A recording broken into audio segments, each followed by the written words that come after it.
अस्सलामु अलैकुम रहमतुल्लाहि ताला बरकातुहू।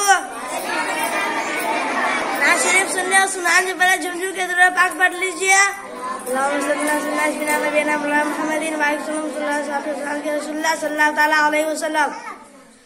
ए मेरे प्यारे बाबा जान, मेरे दिल में है अरमान, मैं भी मदरसे जाऊंगा, बनूंगा मैं हाफिज कुरान कि ए मेरे प्यारे बाबा जान, मेरे दिल में है अरमान, मैं भी मदरसे जाऊंगा, बनूंगा मैं हाफिज कुरान कि सुनाए हाफिज कुरान के माँ बाप को जन्नत मिलती है, ताज बदर उनकी सर पर शान और इज्जत मिलती है कि मुझे भी ऐसा मौका दे, जल्दी दाखिला दिलवा दे, बनूंगा मैं एक अजीब इंसान, बनूंगा मैं हाफिज कुरान कि हिफ्ज़